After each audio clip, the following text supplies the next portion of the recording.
Okay, what's with all the smoke? Oh, well, that explains it. You see, it's 420, but I'm also hovering on or around 420 subs, so it seems like a great time to review a weed-related movie that I've been meaning to do for a while. Toke up and prepare yourself for a cult classic and unintentionally pro-weed comedy.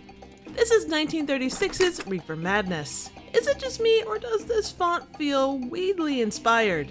Anyway, we get it forward with properly dramatic music, which may startle us. This Star Wars level crawl tells us this movie has been fictionalized, but based on actual research. In 21st century terms, it means this was based on a true story. And knowing how that phrase has been used by the movie industry, take that how you will. Speaking of that, I love how in the 30s, showing newspapers being printed automatically lent credence to whatever headlines the movie was pushing. We're finally introduced to Dr. Alfred Carroll, who is such a screen chewer, you'd swear he had the munchies. After he spends an extended amount of time sorting his papers, he drops the hard truth about the devil's weed to a room of totally engaged parents. The suppression of the use of marijuana and of the forces lurking behind it are the most important jobs this department is now engaged in. Oh, forget what I said, they look bored as hell. We get a genuinely interesting look at early drug busters and a great pair of fashionable shoes, right before they show us how they get rid of confiscated drugs and inadvertently make half the neighborhood crave Taco Bell. Finally, we jump to the moral heart of the story as one of the main drug dealers puts on her nylons? Okay, well, luckily we do jump to something much more topical. The other main dealer looking for food? Okay, well, finally, we do get to the heart of the story. Teens and drugs. Wait, these are teens? Really, movie? Wow, I guess smoking really does make you look more mature. The dealer goes looking for new clients of the teen variety, and his main stomping ground is the devil's den known as a malt shop. After our first exposure to 30s slang, Boy, he really swings out hot with a message jive. where I think he approves of the music, we come face to face with what this movie portrays as normal dancing. Jimmy and Agnes are then drawn to a great drug-fueled party. Elsewhere, Bill and Mary, a clean-cut, adorable couple, rehearse Romeo and Juliet with an ending Shakespeare would be proud of. Go on. Gotcha. Oh! Then comes this really weird moment with Bill's family that's supposed to give us warm fuzzies, but just leaves me discombobulated. There's a quick example of extreme hair parting, and a reminder that dancing like this needs to come back into style.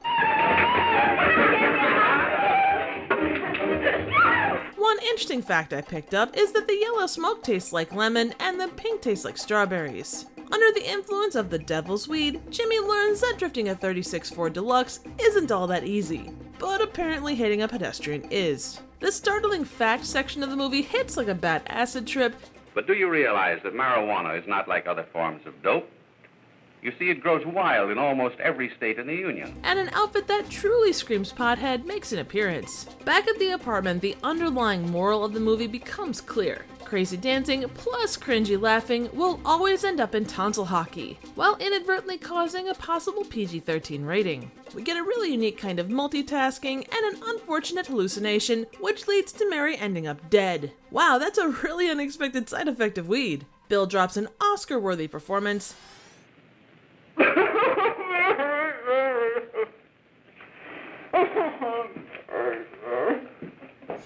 then there's a trial where a guy repeatedly says duty. You, ladies and gentlemen of the jury, have a duty to perform. A duty to yourselves and to our community. Bill's trial treats us to some screen chewing, an attempted 12 Angry Men moment, and symbolism so subtle, you might miss it. Did you catch it? On a side note, did the director mean to imply that playing the piano leads to weed usage? 'Cause that's kind of the message I'm getting. As a side effect of smoking constantly, Ralph's eyeliner game is on point, and everything he smokes comes out pink. Then shit goes off the rails, leading to a montage of the local weed cartel getting busted. Eventually, Bill is set free thanks to Blanche's overacting. I'm just as much to blame. I am. But she follows up this good deed by jumping out a window. Guilty or not, that's a really weird response. Elsewhere, the judge lays the smackdown, teaching us all an important lesson. We can express only the hope that your experiences may not alone keep you, but thousands of others from the vicious pitfalls of marijuana. Ralph is held up as an example of the consequences of smoking weed, but all I can see is a really on-point eyeliner game from several angles. So the good doc finishes off this confusing tale by asking us to tell our children. But tell them what? That pianos and weed go hand in hand? That mid-30s cars can't drift worth shit? That weed might lead to dramatic overacting? So Reefer Madness started out life as a cautionary tale financed and produced by a church group. It was meant to be an educational/morality tale to teach parents about the dangers of cannabis. It was shot over the course of 3 weeks and had a budget of $100,000 at the time. That's almost $200K today. Sometime shortly after it was made, it was purchased by an exploitation filmmaker who added back in some very PG-13 level shots. It was released under a variety of names across the US in the late 30s. The passing of the 1937 Marijuana Tax Act, and that's marijuana with an H, definitely affected the interest in these movies. The film became one of the earliest cult comedy hits and came about during the early age of midnight movies, being especially popular with college-age crowds. The spelling of marijuana with an H as compared to a J is kinda interesting as both versions are technically acceptable. To avoid confusion, among other reasons, most people refer to the plant as cannabis. The basis and concern that prompted the making of Reefer Madness was based on a real 1933 case involving Victor Licata, who murdered his father, mother, and 3 siblings with an axe while allegedly under the influence of marijuana. His case was used to push the passage of the Federal Marijuana Act of 1937, which basically outlawed legal sales of the, quote, demon weed. Reefer Madness also has some weird connections to the Three Stooges. The actor that played the judge and the song that played at the Reefer Party are both featured in the Three Stooges short, Disorder in the Court, which came out the same year. Reefer Madness isn't the only film of the 30s and 40s that played hard on the dangers of premarital sex and the use of recreational drugs. And of course, movies like this aren't just of that era. One of my favorite, slightly more recent examples is from Saved by the Bell, where Jesse got addicted to caffeine pills and drops this classic moment. Zach, I have to sing! Jesse, you can't sing tonight. Yes, I can! I'm so excited! I'm so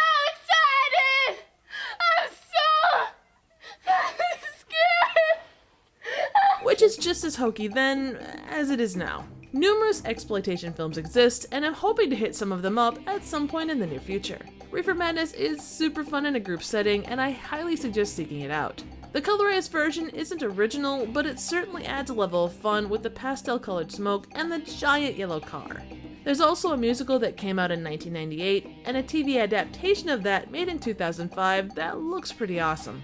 It's not so much a movie as it is a tale of overhyping a perceived threat with not a lot of facts to back it up. It's melodramatic to the point of lunacy, but damn is it a good time.